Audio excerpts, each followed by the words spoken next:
Good morning everyone, Paromita's ব্লগে তোমাদের আবারও ওয়েলকাম। চলে এসেছি একটা নতুন দিনের নতুন ভিডিও নিয়ে। আজকের ব্লগটা স্টার্ট করছি রান্নাঘর থেকে, চিয়া সিডস আর গরম জল খেয়ে। তাহলে চলো তোমরা দেখতে থাকো। আজকে হচ্ছে সানডে, একটু দেরি করে উঠেছি ঘুম থেকে।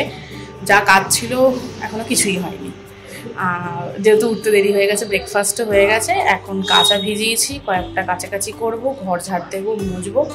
তাহলে চলো ব্লগটা এখন থেকে স্টার্ট করছি, তোমরা দেখতে থাকো। এই দেখো কাচতে দিয়ে দিয়েছি, কাঁচা শুরুও হয়ে গেছে। এটা হোক, এখনো 39 মিনিট মতো, অনেকটাই সময় লাগবে। ততক্ষণ আমি ঘরটা মুছে নিই। মেশিনটা চালিয়ে দিয়ে আমি কটা জামা কাপড় ভাঁজ করে নেব। আর জানো তো, আমাদের মতো হাউসওয়াইফদের রোববার বলে কিছু থাকে না, বরঞ্চ রোববারেই বেশি কাজ জমে যায়। সারা সপ্তাহে বাইরে বেরোনো, জিমে যাওয়া, আর সারা সপ্তাহের কাজটা এই একদিনে রোববারে করতে হয়। আর তারপর চলে এলাম ঘর মুছতে। আর দেখো কাজগুলো মনে হচ্ছে এক এক করে সাজানো, পুরো রুটিনের মতো হয়ে গেছে। রোববারেও কোনো চেঞ্জ নেই লাইফের। আর আজকে ব্রেকফাস্টে ছিল গোবিন্দভোগ চালের সেদ্ধ ভাত। দারুণ লাগে বলো খেতে। তাহলে চলো ব্রেকফাস্টটা করে নিই। ব্রেকফাস্টটা করে নিয়ে আমি একটু এসেছি কফি করতে।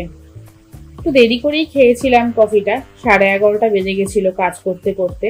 আর এই যে দেখছি ইলেকট্রিক কেটলি, এটা না খুব কাজের। আমরা যেখানেই ঘুরতে যাই এটা সঙ্গে করে নিয়ে যাই। তাহলে চলো জানলায় বসে আমি একটু বাইরের দৃশ্যটা দেখি আর কফিটা এনজয় করি। দেখো কি বৃষ্টি শুরু হয়েছে, খুব মেঘ করেছিল সকাল থেকে। আমি চান টান করে চলে এসেছি পুজো করতে। আর আমাদের সাথে সাথে গোপালও আজকে দেরি করে উঠেছে, তাই ওকে এখন তুলে কিছুক্ষণ বসিয়ে রেখে তারপর ওকে চান করাবো। তাই জামাটা আমি ছাড়িয়ে নিচ্ছি। আর জানো তো, আমি শুনেছি বড়দের মুখে গোপালের চানের জলেও একটু তুলসী পাতা, চন্দন দিয়ে দিতে হয়। আমিও জানতাম না, আমি দিদা ঠাম্মা এদের কাছেই শুনেছি।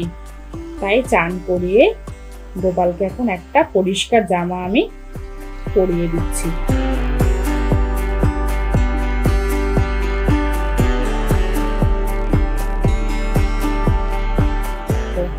আমার গোপালকে কি মিষ্টি লাগছে। এমনি আমার গোপাল খুব মিষ্টি, আর সাজলে গুজলে না আরো ভালো লাগে। কি যে মিষ্টি লাগে তোমাদের কি বলবো। তারপর আমি গোপালের পাশে দুটো বালিশ দিয়ে দিলাম, হাতে বাঁশি দিলাম, গলায় মালা পরিয়ে দিলাম, আর মাথায় পাগড়ি পরিয়ে দিলাম। আর সব ঠাকুরের পায়ে অল্প অল্প করে ফুল বেলপাতা দিয়ে দিলাম। আর আজকে গোপালের ভোগে ছিল গুড়ের সন্দেশ, তাই সবাইকেই আজকে অল্প অল্প করে গুড়ের সন্দেশ দিলাম। এবার আমি আরতিটা করে নিচ্ছি।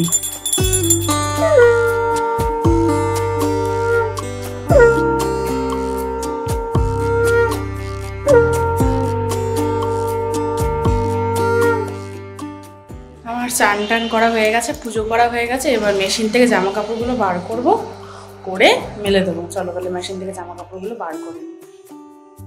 আমি মেশিন থেকে জামা কাপড়গুলো এক এক করে বার করে নিচ্ছি। আর দেখো প্রচুর কাঁচা ভিজিয়েছিলাম আজকে, পুরো মেশিন ভর্তি হয়ে গেছিল। আর তারপর চলে এসেছি আমি জামা কাপড়গুলো নেমতে। তোমাদের সাথে একটা ছোট্ট জিনিস শেয়ার করি। জানো তো, আমি কোনো দিন এই কাচাকাচি করা, ঘর ঝাড় দেওয়া, ঘর মোছা কিচ্ছু করতাম না। আমার মা আমাকে বলতো একটু কর, অভ্যাস কর, পরের ঘরে গিয়ে কি করবি। ওই জন্য এখন যখন কাজগুলো করি মার কথাগুলো প্রচন্ড মনে পড়ে। এতক্ষণ বসে একটু রেস্ট নিচ্ছিলাম, এতগুলো জামা কাপড় ছিল, ওগুলো মেলে ঠেলে একটু রেস্ট নিচ্ছিলাম বসে। আর রেস্ট না, একটু শর্টসের কটা কাজ ছিল ওগুলোই করছিলাম। তো এখন বাজে হচ্ছে 1:15, নিচে যাব। আমরা তো লাঞ্চ করব, আজকে তো রোববার, সবাই বাড়িতে আছে, দেরিও আজকে হবে না খুব একটা।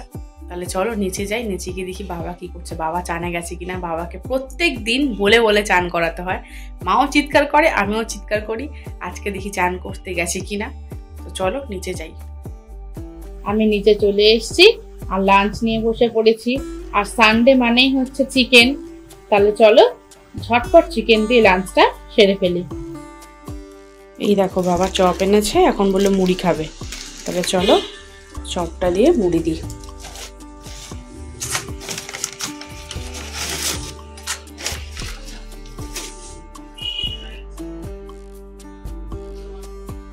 বাবাকে মুড়িটা দিয়ে আমি একটু পাউরুটি সেঁকে নিচ্ছি। মেশো এসছে, মেশোকে একটু পাউরুটি দিয়ে জ্যাম দিয়ে দেবো। তার জন্য পাউরুটিতে একটু জ্যাম লাগিয়ে নিচ্ছি। মেশো বেশি খায় না, এই দুটোই খেতে চায় না, বলে একটা দে, তাই আমি জোর করে দুটো দিয়েছি। তাহলে চলো মেশোকে পাউরুটিটা দিয়ে দিই। সন্ধ্যা থেকে একবারও আসতে পারিনি তোমাদের সামনে, অনেক কাজ ছিল আজকে, প্রচুর কাজ করেছি। তো সন্ধ্যা দিয়ে মেশো এসছে নিচে, মেশোকে পাউরুটি জ্যাম দিয়ে একটু দিলাম। অনেকক্ষণ বেরিয়েছে, আমাদের বাড়িতে প্রায়ই আসে, তোমরা দেখেছো, মেশোর সাথে আলাপও হয়েছে তোমাদের। তাই এখন একটু বসেছি সবে। তোমাদের দাদা এতক্ষণ ওপরেই ছিল, ল্যাপটপে একটু কাজ করছিল। এখন যেহেতু মেশো এসছে একটু নিচে গেছে গল্প করতে, আর আমি একটু ওপরে এসেছি। তাহলে হারাম না তোমাদের সাথে একবার আড্ডা দিই, অনেকক্ষণ কথা হয়নি আজকে তোমাদের সাথে। আর আমার সন্ধ্যে দেওয়া সব হয়ে গেছে, সন্ধ্যে দিয়ে নিয়েছি, দিয়ে এখন একটু বসেছি, মার সাথে একটু কথা বলছিলাম, বলে এখন কটা কাজ আছে একটু ল্যাপটপে একটু করে নিই। তাহলে চলো তারপর আসছি। এই দেখো আমি ল্যাপটপে বসে একটু কাজ করছিলাম।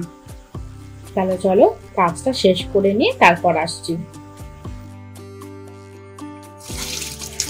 এখন একটু ওপরে এসছি, গাছগুলোতে জল দিয়ে নেব অল্প অল্প করে। দেখছি মাটিগুলো একদম শুকিয়ে গেছে, শক্ত হয়ে গেছে, তাই ভাবলাম না অল্প অল্প করে একটু জল দিই। আর দেখো বেল ফুলের গাছটা না প্রচুর জল খায়, তাই একটু অল্প অল্প করে সব গাছেই জল দিয়ে দিচ্ছি।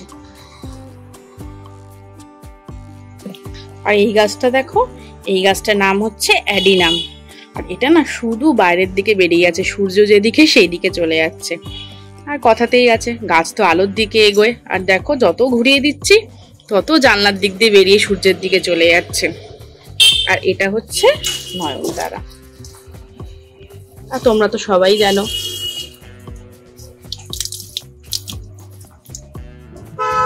আর দেখো এটা দিন দিন লম্বা হয়ে যাচ্ছে, এইটা আর হচ্ছে এইটা, দেখেছো কত লম্বা হয়েছে। এটাকে না একটু পরে ছেটে দিতে হবে, তাহলে আবার দেখতে ভালো লাগবে।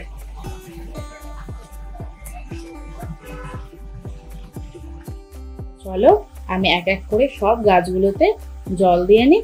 আর আজকের ব্লগটা এখানেই শেষ করছি। সবাই ভালো থেকো, সুস্থ থেকো, আর সবাইকে ভালো রেখো, হাসি খুশি থেকো। তাহলে আবার কাল দেখা হচ্ছে, কথা হচ্ছে, আর প্রচুর গল্প হবে। আর যারা আমার ব্লগটা দেখছো, যদি ভালো লাগে বন্ধুদের সাথে প্রচুর শেয়ার করো, লাইক করো। আর যারা এখনো সাবস্ক্রাইব করোনি তারা সাবস্ক্রাইব করে পাশে থেকো। তাহলে চলো টাটা, গুড নাইট।